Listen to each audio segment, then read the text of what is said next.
Did you know that the Dutch sometimes pronounce vowel sounds that you can't see because we don't write them? That sounds a bit spooky. Our students at the Dutch Summer School sometimes get a little confused when they hear the Dutch talk about melk, huiswerk, and helft instead of melk, huiswerk, and helft, milk, homework, half. What is going on when we pronounce these words? What's up with this extra sound? Well, that's what we are going to discuss in this video. My name is Bart de Pau. Welcome to the new Dutch pronunciation lesson. Today's lesson will be about the pronunciation of words like melk and werk, which, as we've just heard, are sometimes pronounced melk and werk. Why? Let me start with some more examples. Instead of 12, some say 12, 12. Instead of warm, warm, warm. Sterk becomes sterk, strong. Dorp becomes dorp, village. Help de kerk van Delft can also be pronounced as help de kerk van Delft.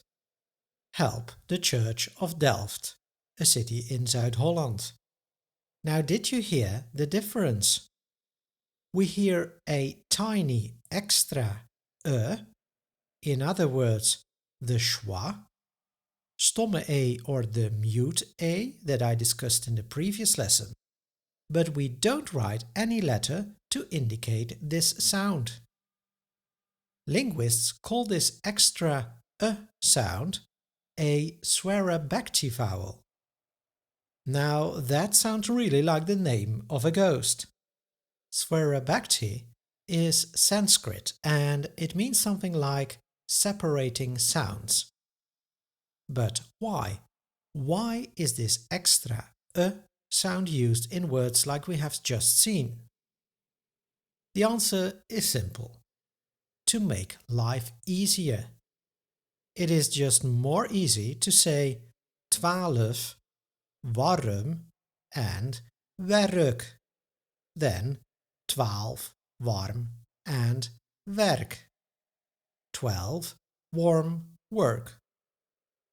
Language users tend to find ways to minimize their effort when speaking. You might have noticed that the extra sound is used in words or syllables ending either L or R, followed by another consonant. But the second consonant will never be a T or an S sound. So no extra in the words kort and als. And because a D at the end of a word is pronounced as T, this also counts for the word woord. Now, how important is this extra sound in words like melk, huiswerk, and helft? Some may argue that the svarabhakti vowel doesn't sound proper, but the truth is, almost everybody in Holland uses this little extra sound. So for understanding the language, it is important. Especially at the beginning, it is often hard to understand native speakers. So I hope the information in this video will be of some help to you when trying to figure out what the Dutch are talking about. So if you hear help, you now know you need to save someone. But what about your pronunciation? Well, don't worry too much about choosing between helft and helft when speaking. Both are correct. After some time and a lot of listening, you will find the version that suits you best. This lesson was written by Mirjam van Beijsterveldt, one of our Dutch summer school teachers and the author of 3 books for children. We are very happy with the positive reactions on the previous pronunciation lessons. So I agreed with Mirjam that she will keep writing new lessons. So if you don't want to miss them, subscribe to my YouTube channel if you haven't yet. See you in the next lesson. Tot de volgende keer.